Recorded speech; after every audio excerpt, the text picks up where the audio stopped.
एक डील, एक फोटो आणि मगनच्या आयुष्याचा सगळा खेळ बदलणार होता. नमस्कार. दिलकशी भाग 88 मध्ये आपण पाहणार आहोत. कधी कधी आपल्याला वाटतं की भूतकाळ मागे राहिलाय, सगळं संपलंय. पण काही गोष्टी अशा असतात ज्या शांतपणे सावलीसारख्या आपल्या मागे लागलेल्या असतात आणि योग्य वेळ येताच पुन्हा समोर उभ्या राहतात. आजच्या भागात एक साधी वाटणारी डील, एक रहस्यमय माती आणि एका फोटोमुळे उघड होणार आहे मगनच्या आयुष्यातलं ते गूढ सत्य, ज्याला तो इतक्या वर्षापासून लपवत होता. गणपतराव हे नाव ऐकताच मगन का हादरला आणि त्या पांढऱ्या मातीमागे नेमकं असं काय दडलं आहे? चला तर मग सुरू करूया आजचा थरारक भाग. तो तू जाके बताएगा पुलिस को. आहे त्या जागेवरून फिरून त्याने पलटून त्या माणसाकडे बघितलं आणि त्याने दोन्ही हात कमरेवर ठेवत त्याला ओरडून बोलला. तो बोलला तसे त्याचे सर्वजण पण त्या भोळ्या माणसावर हसू लागले. जाके बोल ना, 15 साल पहले वाला मुन्ना आज मगन ट्रांसपोर्ट वाला बन गया है, जा. नंतर त्याने त्याच्या पंटरला हाताने इशारा करत म्हटलं, अरे कोई इसको पुलिस स्टेशन तक छोड़ के आओ. तो पुन्हा वळला आणि खोलीकडे चालू लागला. तसं त्याचे पंटर आता दात काढत त्या भोळ्या माणसाला उचलून उभं करू लागले. तेच त्या माणसाने त्या इतरांना धक्का दिला आणि तो पळत मगनच्या मागे गेला. सर प्लीज एकदा माझं ऐकून घ्या. जर तुम्ही ही डील करायला हो म्हटलं तर तुम्हाला एवढा पैसा मिळेल की त्यातून तुम्ही अशा प्रकारचं अजून एक ट्रान्सपोर्ट कंपनी उभी करू शकाल. आमच्या सरांना ती माती हवीच आहे. त्या मातीसाठी ते काहीही करायला तयार आहेत. तो माणूस मगनला कन्व्हिन्स करत होता. पैशाचा विषय ऐकून एक वेळेस मगन विचारात पडला, पण त्याने त्याचे विचार लगेच झटकले आणि त्याने त्या माणसाच्या बाजूला धक्का देत चिडत म्हटलं, एक बार कहा ना गाड़ी चाहिए हो तो बोल देना. मेरा ट्रांसपोर्ट का बिझनेस है, मैं ये काम नहीं करता. प्लीज माझं बोलणं समजून घ्या. आमचा जो प्रोडक्शन हाऊसचा मालक आहे तो थोडा सायको टाईपचा आहे. त्याला जर ही माती नाही मिळाली तर तो माझ्यासोबत अजून कितीतरी लोकांना कामावरून काढून टाकेल. हवं तर आमचं काम झाल्यावर आम्ही तुम्हाला ती शिल्लक माती परत करणार. त्या माणसाने त्याचा बालिश विचार मांडला. मगन भाई जरा 1 मिनिट. तो भोळा माणूस त्या माणसाला मगनला कन्व्हिन्स करत असताना मगनच्या पंटर टीम मधल्या एका माणसाने, जो मगनच्या समवयीन होता, मगनला आवाज देत बाजूला बोलवला. तसं मगन सुद्धा आता वैतागत बाजूला त्या माणसाशी बोलायला गेला. ये वो जंगल वाली मिट्टी के बारे में तो बात नहीं कर रहा ना. तो पंटर मगनच्या कानात खुसफुसला. तसं मगनने त्या भोळ्या माणसाकडे नजर टाकत त्याची मान होकारात हलवली. तो ठीक है ना, वह मुंह मांगा दाम भी देने को तैयार है. एक बार चले जाते हैं. वैसे भी इसको उस मिट्टी के बारे में हमारे सिवा कोई बता नहीं सकता. तो माणूस त्याच्या दाढीवरून हात फिरवत मगनला म्हणाला, तुझे पता है ना, वो मिट्टी इस देश में नहीं चलती, इसीलिए हम उसे बाहर वालों को बेच रहे थे. अब अगर वो इन पिक्चर में आ गई तो ये लोग हमारा नाम लेके बाजू में हो जाएंगे. अब मुझे और ज्यादा मचमच नहीं मांगती. मैं शांति से जीना सीख रहा हूँ. मेरी छमिया और मैं, हम दोनों अब मिलकर साथ में घर बसाएंगे. मुझे इस झंझट में अब और नहीं पड़ना. मगनला काही तेवढी पुन्हा त्या कामात भाग घेण्याची इच्छा नव्हती. क्या बात कर रहा है, अभी इस उम्र में घर बसाएगा क्या तू? चल मान भी लेता हूँ, लेकिन तेरी छमिया के चोसले देखे. उसकी बात पूरी करते करते एक दिन तो तुझे तेरा ट्रांसपोर्ट का धंधा बेचना पड़ेगा.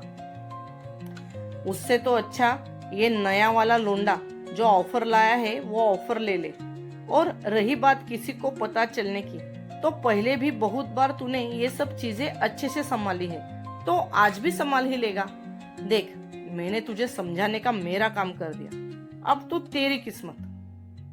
त्याने मगनच्या खांद्यावर हात ठेवून थोडं थोपटलं आणि बाजूला उभ्या असलेल्या इतर लोकांमध्ये जाऊन मिसळला।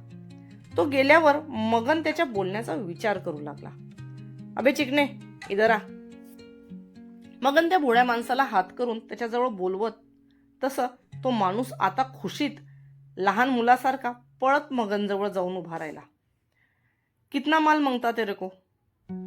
तो माणूस जवळ येताच मगनने त्याच्या गळ्यात हात टाकला आणि त्याला जवळ ओढलं। तसं त्या माणसाने थरथरत हाताने खिशातून त्याचा मोबाईल काढला आणि काहीतरी कॅल्क्युलेट करून मग मगनला म्हणाला, कमीत कमी 8 आणि जास्तीत जास्ती 13 लॉरी, आणि जर तुम्हाला काम झाल्यावर ती सर्व माती परत हवी असेल तर तसं तुम्हाला आधी सांगावं लागेल, म्हणजे मग आम्ही ते कार्पेट वगैरे पसरवून त्यावर ती माती अंथरू, पण तरी सुद्धा त्यातली 40% माती तरी खराब होणारच।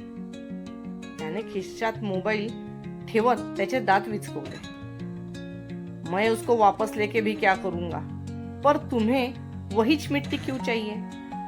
मगनने त्याच्या गळ्यातून हात काढत त्याला मोकळं सोडलं आणि त्याच्यासमोर उभं राहत त्याच्या चेहऱ्याचं निरीक्षण करत त्याला प्रश्न केला। ते काय आहे ना, फाईट सीन आहे।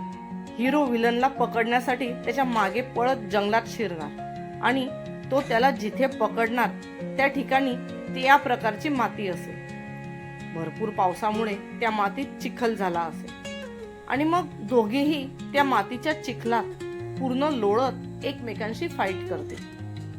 सांगण्यासाठी हा सीन जरी साधा वाटत असला तरी जेव्हा याला आमचे डायरेक्टर स्क्रीनवर आणतील तेव्हा या सीनचं ग्लॅमर खूप उठून दिसेल। त्याने मोठ्या एक्साइटमेंटमध्ये मगनला तो सीन थोडक्यात समजून सांगण्याचा प्रयत्न केला। लेकिन ये मिट्टी तो तुम बाहर से भी ले सकता है, तो तुम मेरे पास क्यों आए? शेवटी गोष्ट स्मगलिंगची होती जी त्याने बंद केली होती, त्यामुळे त्याला त्यातले सर्वच पॉइंट विचारून घेणं सुद्धा गरजेचं होतं। आमच्या सरांनी बाहेर पण चौकशी केली। खरं तर आम्हाला पूर्ण जंगलामध्ये ती माती दाखवायची आहे, त्यामुळे आम्हाला बाहेरून मागवावीच लागणार, पण तरी सुद्धा आम्हाला त्यांच्यामध्ये 13 लॉरी भरून माती कमी पडते आहे आणि मग ती आता तुमच्याशिवाय दुसऱ्याकडून मिळणार नाही, म्हणून मग त्याने डोळ्यावरचा चष्मा ठीक करत सांगितलं, पूरा का पूरा जंगल सफेद मिट्टी का? मगनच्या प्रश्नावर त्या माणसाने फक्त त्याची मान होकारात हलवली। ठीक है, मैं कुछ सोच के बताता हूं, मगन म्हणाला आणि तो वळून जायला निघाला। सर प्लीज, मला जर आज ही डील फायनल झाली तर बरं होईल, प्लीज सर।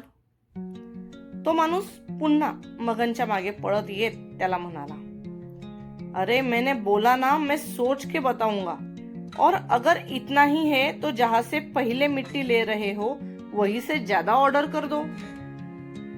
मगन आता त्या माणसावर वैतागला। नो सर, तिथून जेवढी माती येते आहे त्यापेक्षा जास्त माती घेणं शक्य नाही, म्हणून तर।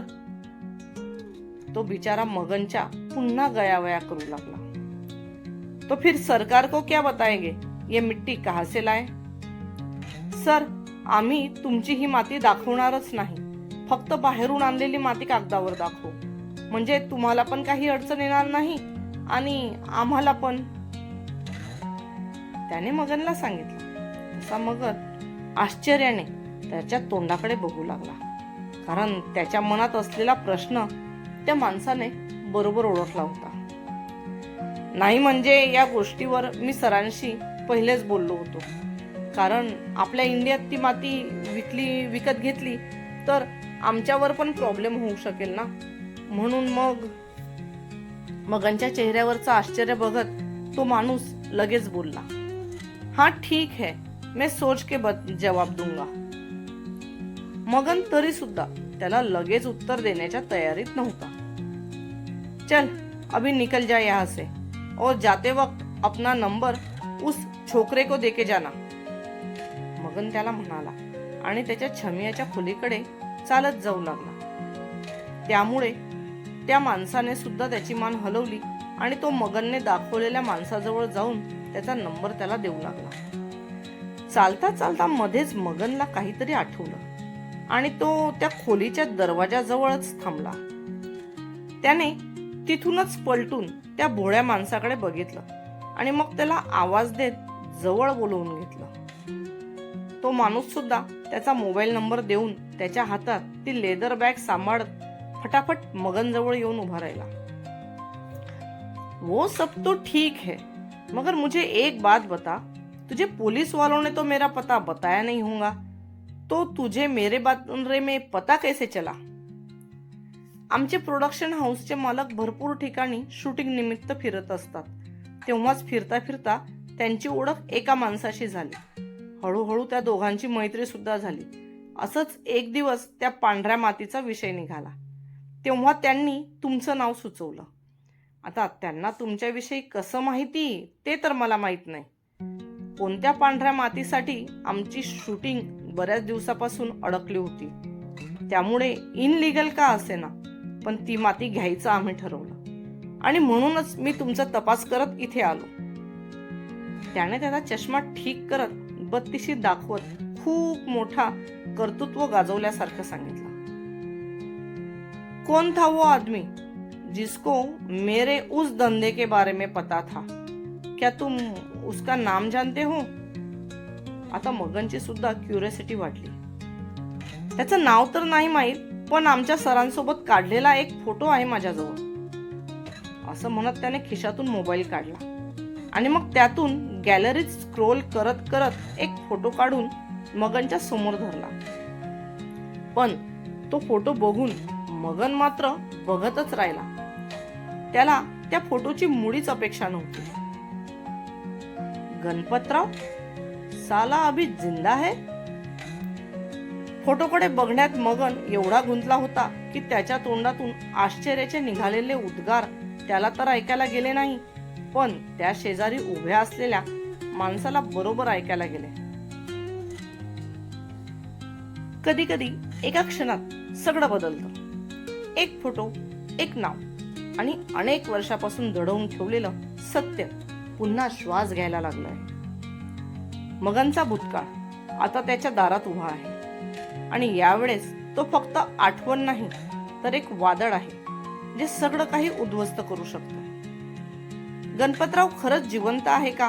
आणि जर आहे तर मग पुढे काय होणार? ही फक्त सुरुवात आहे, कारण खरी गोष्ट आता उलगडायला सुरुवात होणार आहे. पुढच्या भागात भेटूया एका अजून मोठ्या रहस्यासोबत. तोपर्यंत कथा आवडली असेल तर लाईक करा, कमेंटमध्ये तुमचा अंदाज नक्की सांगा आणि अशाच थरारक भागांसाठी चॅनलला सबस्क्राईब करायला विसरू नका. मी रायटर चारू हळूहळू एक एक सस्पेन्स तुमच्या समोर आता उघडणार आहे.